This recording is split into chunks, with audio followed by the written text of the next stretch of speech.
I had no plans to get home early that day. The work stuff had dragged on, and I thought I'd spend the evening in meetings again. But somehow things turned out differently. I didn't need anything special, just to come home, see my wife as usual, and spend the evening in each other's company. I didn't expect things to change in a matter of hours. The long years of our marriage were filled with a familiar, steady rhythm. I believed I knew my wife. We made plans for the future, thought about children, about how we would vacation in the summer. But something was wrong, and I could feel it, although I couldn't figure out exactly what had changed. All these weeks I could feel the coldness in her gaze, her silent detachment. But I didn't want to believe it was that bad. I came home that day, and everything changed. I left the car in the driveway and, as usual, opened the door silently. Usually when I entered the house, I expected to hear her footsteps, her sonorous voice, or at least the slight aroma of coffee in the air. But this time was different. The house was silent, as if I hadn't been expected. I took off my coat, set down my bag, and walked without making a sound toward the kitchen, where I usually found her. That's when I heard it. Light footsteps and some quiet whispers that came from our bedroom. I froze in place. My heart started to pound. I didn't know what to do. I probably should have gone in right away and put everything in its proper place. But instead, I felt a strange urge to watch, to figure out what was going on. I stepped into the shadows, giving myself no chance to be seen, and leaned quietly against the wall, peering through the half-open bedroom door. Inside, everything seemed quiet and all too still, if it weren't for those strange noises. I could hear her voice and a man's voice next to it. It was ingratiating, understated, yet confident at the same time. When I slowly peeked into the room, I saw them. The wife was sitting on the bed and this man was standing next to her, his arm around her shoulders. There was something in his gaze that I hadn't seen in her eyes in many months. In her eyes that usually looked at me with love, I suddenly noticed something new, something foreign, something I couldn't explain. They were talking, but I couldn't make out exactly what they were talking about. He leaned in, her face close to his, and they started kissing. It was a moment when it was like the whole world stopped for me. I knew it had happened, but I still couldn't believe it. I stood in the kitchen, clenching my fists, trying not to make a sound. I wanted to intervene, but instead of going to them and ending things, I stayed in the shadows. I didn't know what to make of what I saw, and I was probably afraid to hear what would happen next. I began to watch them. He was her lover, and they weren't hiding anything. The minutes dragged on. I sat in the kitchen as if in some nightmare, but I couldn't take my eyes off the scene. The man was getting closer and closer to her. She was responding to him as if it were normal. Suddenly, when I didn't know how much time had passed, he stood up. "I have to go," he said quietly, and I heard him stride toward the door. I didn't move from my seat. I didn't say a word. I just sat there and waited.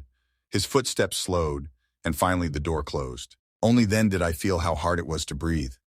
My thoughts were getting confused. I already knew she had betrayed me, but I needed to see it. I felt a pain that was hard to describe. The pain of betrayal.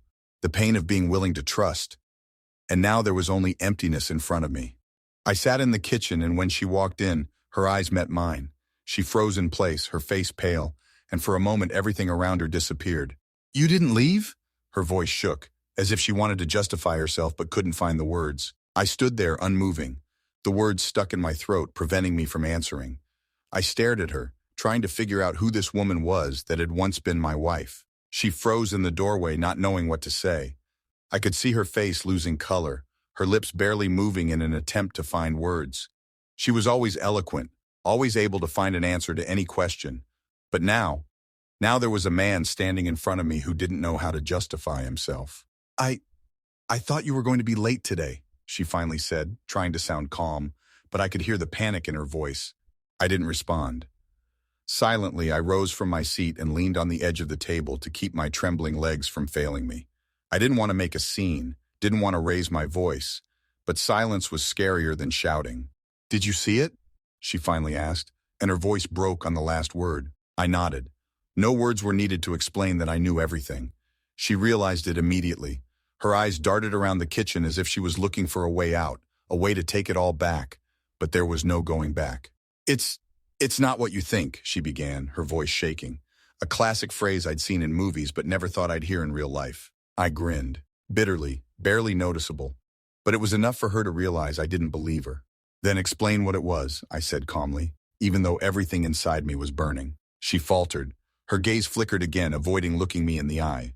It was a mistake. I, he just, we, Her words were jumbled, and I realized she didn't know how to explain what had happened. Just tell me the truth, I interrupted her, trying to keep my voice steady. She fell silent. There was such silence in the room that all I could hear was the ticking of the wall clock. It was a minute, maybe two, before she finally exhaled. I didn't want you to find out like this, she said quietly, and I felt something inside me break completely. You didn't want me to find out? I interjected, not believing my ears. What did you want? For me to continue living in ignorance while you meet him at our house? Her eyes filled with tears. She tried to say something, but I didn't want to listen to her anymore. How long has this been going on? I asked sharply, no longer holding back my anger. 3 months, she whispered, lowering her head. 3 months. 3 months of lies, of deceit, of betrayal. Everything we'd built over the years had turned out to be nothing. I felt anger wash over me, but with it came something else. Emptiness. Why, was all I could ask. She looked up at me, eyes full of pain and despair. I don't know. Her voice sounded muffled, like she didn't know what she was doing. I'm confused, Jack. I thought we were estranged. Distant? I interrupted her. That's your excuse? You didn't even try to talk to me? You just decided to find comfort in another person? She lowered her head, not trying to argue. I couldn't look at her anymore. Moments from the past flashed through my mind. Our wedding, our first dance, the trip to the mountains where she'd smiled so genuinely, as if the world belonged only to us. It all seemed false now. You ruined everything, I said, looking at her. I don't know what you wanted to prove with that, but you destroyed everything we had. She cried, covering her face with her hands, but I felt no pity. I wanted to scream, to smash something, but instead I just stood there looking at her like a stranger. Go to bed, I finally said. I don't want to discuss this right now. She looked at me as if she wanted to object, but remained silent. After a few seconds, she turned and walked out of the kitchen, leaving me alone. I sat down at the table, resting my head on my hands. Everything felt empty inside. I tried to figure out what I should do next, but the only thing I felt was betrayal. I sat in the kitchen most of the night. Memories of how it all began, our dates, our first meeting, her smile that once could warm even the darkest day. But now those memories burned like a red-hot knife, leaving behind only pain. I tried to figure out what I'd done wrong. Maybe I'd been too busy working. Maybe I wasn't paying enough attention to her. But it all just seemed like trying to justify what she'd done. The truth was, she made a choice. She had betrayed us, our past, our plans. At dawn, I got up and headed for the bedroom. She was asleep, curled up on our bed as if nothing had happened. I stood at the door, peering in at her. For a moment, I felt weak, wanting to just forget everything and take it all back. But that was impossible. I went to the bathroom and washed my face with cold water to get my thoughts in order. When I looked at myself in the mirror, I saw the tired face of a man who had lost everything he had overnight. But there was something new in the depths of his eyes, determination. When I returned to the kitchen, she was already there, sitting at the table with a cup of coffee, as if trying to act normal. When she saw me, she immediately tensed up. Good morning, she said quietly, but I didn't respond. I sat down across from her, folding my hands on the table. Silence hung in the room again.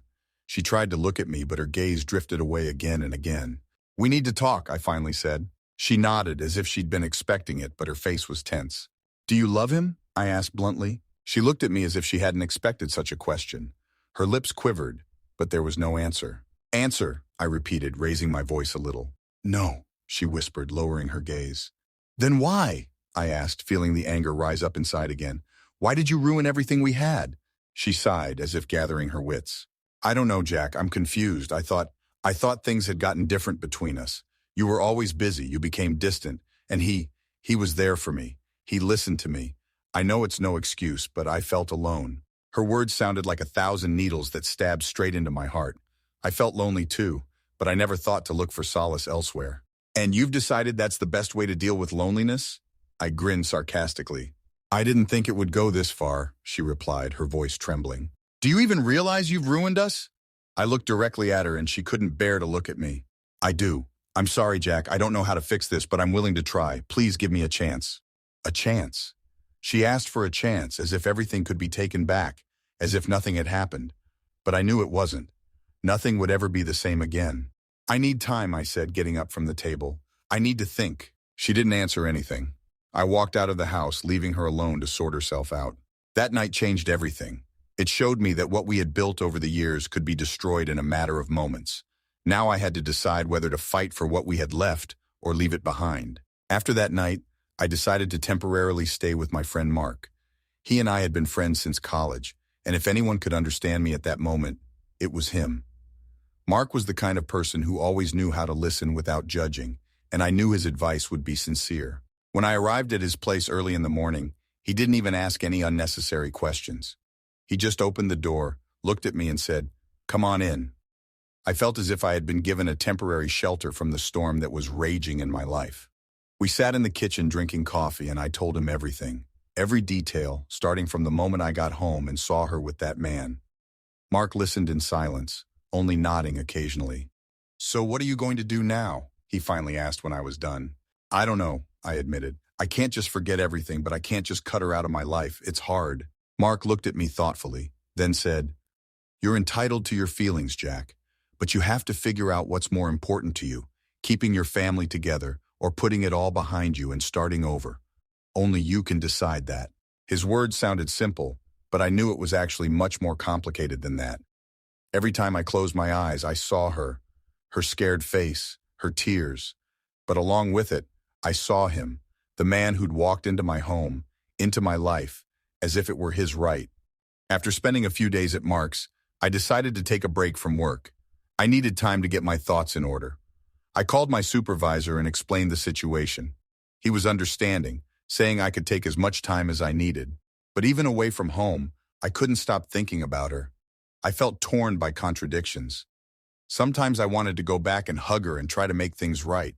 Other times I felt like the best thing to do was just cut all ties. On the 4th day of my absence, she called. It was the first time I'd heard her voice since that night. "Jack, please come home. We need to talk." Her voice was quiet, like she was afraid I'd hang up on her. "I'm not ready, Susan. I need time," I replied, trying to keep my voice steady, but everything was boiling inside. There was silence on the other end of the wire. I could hear her breathing, feel her tension, even through the phone. "I understand," she finally said, "but Jack, please know that I'm waiting for you. I want us to talk things out. I want to make things right." Her words sounded sincere, but how could I trust her again? Was that enough to forget everything that had happened? I hung up the phone, never giving her an answer. The days dragged on slowly. I couldn't get rid of the thoughts of that night. Mark tried to distract me. He suggested going to a bar, riding bikes, even wanted to organize a game of basketball with our old group. But nothing worked. There was a constant struggle going on inside me. One evening I decided to take a walk around the neighborhood. The air was cool and the slight breeze even seemed pleasant. I was walking without a definite goal, just trying to organize my thoughts. Suddenly my footsteps led me to our house. I stopped a few meters from the door, looking at the windows. The only light was in the kitchen. I stood there like a stranger staring at a life that no longer belonged to him. Susan's car was parked in the driveway, but there was no other car nearby. I felt strangely relieved even though I knew it meant nothing. I stood there for about 10 minutes before I ventured to the door. I still had the keys, but I knocked. Susan opened the door almost immediately. She looked exhausted, dark circles under her eyes, her hair sloppily pulled back into a ponytail. When she saw me, she froze, as if she couldn't believe her eyes. "Jack," she whispered. "May I come in?" I asked. She stepped aside, letting me through. The house looked exactly the same as it had the night I'd left, only now it seemed alien to me. We sat down at the kitchen table. She poured me some water, but I barely touched the glass. "I don't know what to say other than, I'm sorry," she began, her voice shaking. "I know I ruined everything, but I really want to make it right." "Why did you do it?" I asked, looking straight at her. Her eyes filled with tears. "I already told you, I felt alone. I'm not trying to make excuses for myself, Jack. What I did was wrong. But I want you to know that I love you. I've always loved you." I listened to her, but every word echoed in my heart with pain. "Loved? Is that what you call love?" "Loved," I grinned. "Then how could you lie with another man under the same roof where we were building our lives?" Her tears flowed harder. "I was stupid. I let myself do something I should never have done. It was a mistake, a terrible mistake that I will hate myself for the rest of my life." I was silent. I wanted to believe her, but my faith was shattered. "Jack, give me a chance to prove that I can make things right. I'm willing to do whatever it takes. I'll go through anything so you can trust me again." Her words sounded sincere, but something inside me resisted. Could a person really change? "Are you ready?" I repeated her words. Ready to go through anything? Even if it means I'll never be able to look at you the way I used to again? She froze, as if realizing my words were true. I'm ready, she finally said, her voice full of determination. I stood up from the table, not knowing what to say next. I need more time, I said, heading for the door. I'll wait, Jack. I'll wait as long as I have to, she whispered after me. When I left the house, the night seemed even colder. I felt torn apart, not knowing which path to take, to stay or to go, forgive or cut her out of my life forever. Another week passed, and I spent the whole time thinking about it. Susan called every day, but I only answered occasionally. Her voice sounded more and more strained, but she tried to hold it together, probably realizing that it was useless to pressure me. One night, as I lay on the couch in Mark's living room, unable to sleep, I got a text message. It was Susan. I know I have no right to ask, but I need you to come home at least for tonight. I want you to hear me. If after this you still decide to leave, I'll accept it. Just give me a chance to explain myself. I stared at my phone screen for a long time, not knowing what to reply. Eventually, I wrote a short okay. The next evening, I returned to our house. Susan was clearly preparing for my arrival. The house was in order, with candles on the table and the smell of something freshly prepared.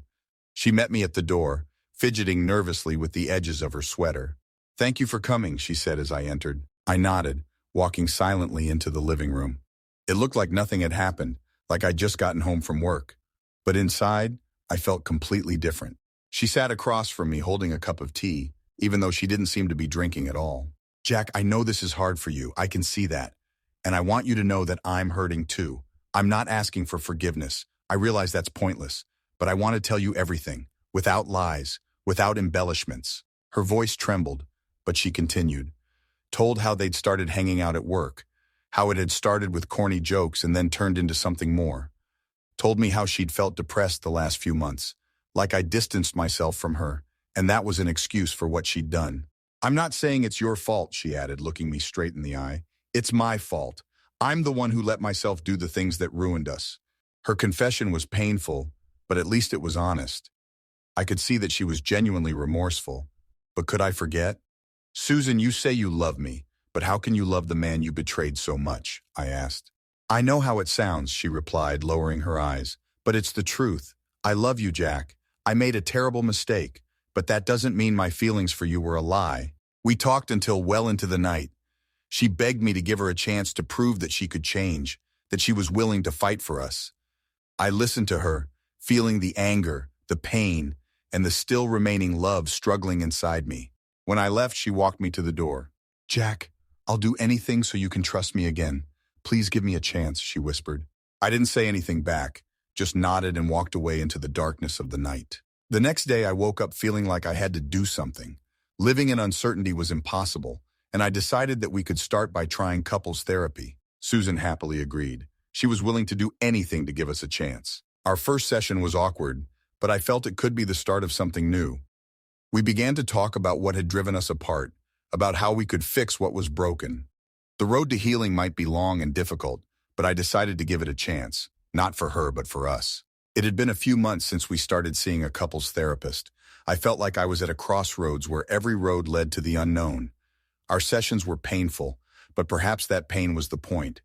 We were bringing to the surface old resentments that had gone unspoken for so long. Susan had changed.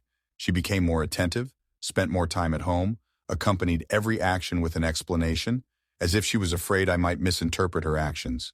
She deleted all social media, quit her job to cut ties to the past, and was now looking for a new, less stressful position. Despite her best efforts, I still couldn't get rid of the image that haunted me, her face full of panic when she caught me in the kitchen that night. I tried to forget, tried to move on, but the memories were stronger than me. One night, sitting on our couch, I felt compelled to talk to her frankly. Susan, I know you're trying, I can see that, but I still can't deal with what happened, I began, trying to speak calmly. She looked at me with concern but didn't say anything, giving me a chance to continue. I'm afraid that even if we can patch things up, this wound will stay forever. I don't know if I'll be able to trust you completely again. Her eyes filled with tears, but she nodded. I understand, and I can't make you forget, but I want to be there to prove to you that I'll never hurt you again. Jack, I know I deserve your anger, but I want to earn your forgiveness. Her words sounded sincere, but my uncertainty only intensified. We decided to continue therapy, but now individual therapy. I wanted to understand my feelings, to figure out what I really wanted. My therapist, Dr. Carter, helped me look at the situation from a different angle. "Do you still love her?" she asked one day during a session. The question caught me off guard. I didn't know what to say. Love is more than a feeling, isn't it? It's a choice. But how do you make that choice when there are so many contradictions inside you? "I think so," I answered after a pause. "Then decide for yourself if you're willing to give it a chance. And remember that forgiveness isn't about forgetting. It's a choice to move on, despite the pain." Her words stuck in my head. I began to realize that I might be holding on to my resentments because I was afraid to admit that I still wanted to keep our family together. Susan was also seeing a therapist. She shared her experiences, telling me how she realized the depth of her mistake. "I realized I was looking for validation, Jack," she confessed one evening. "I wanted to feel important, needed, but I didn't realize I was destroying the most precious thing I had. You are my family, my life, and I will never jeopardize that again." Her words made me think. Maybe she really had changed. On Christmas Eve, we decided to spend the evening alone. No guests, no fuss. It was the first time in a long time that I felt that there was a new but still fragile bridge between us. As the clock struck midnight, I looked up at her. "I want to try again, Susan, but it's going to be a long road and I can't guarantee it will work out." She squeezed my hand, her eyes glistening with tears. "I'm willing to walk this road with you, Jack. I'm willing to wait as long as it takes." That night was the beginning of something new for us. We both realized that we had a long and difficult process ahead of us. But perhaps that is the power of love, the ability to heal even the deepest wounds. Another year has passed since I decided to give Susan a second chance. It has been a time filled with contradictions, pain, and hope. We had been through many trials, and I was finally beginning to see our lives slowly returning to normal. But normalcy was different than it had been before. It was more complicated, but perhaps real. We kept going to therapy, and it was really helping. It took me a long time to realize that I was holding on to the past, not because I couldn't forgive Susan, but because I couldn't forgive myself. I blamed myself for not noticing her discontent, for not being the attentive husband that maybe she needed me to be. Susan, for her part, had changed. She became open, patient, attentive to me. She no longer tried to make excuses, but did everything she could to prove her devotion. We began to spend more time together, learning about each other anew. One spring day, we went to a small town by the lake where we spent our honeymoon.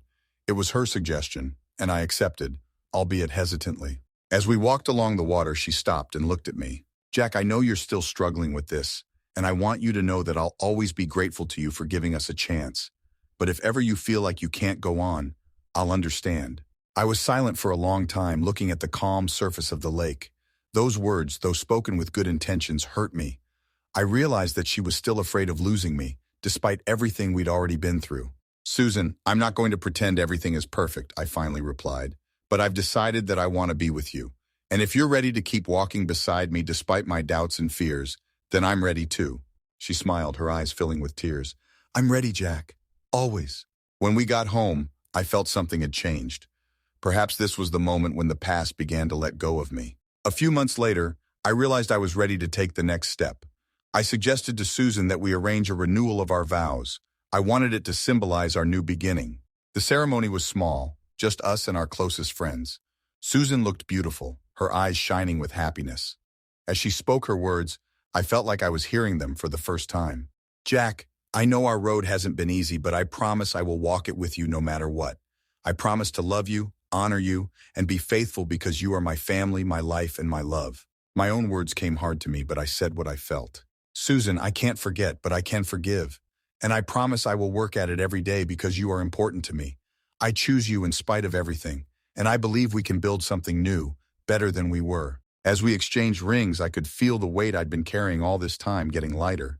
Looking back now, I realize that our story is not a story about betrayal. It's a story about forgiveness, about how people can change if they truly want to. It's about how love is not just a feeling but a choice we make every day. And while I know there are more challenges ahead, I am no longer afraid, because now we're going through them together.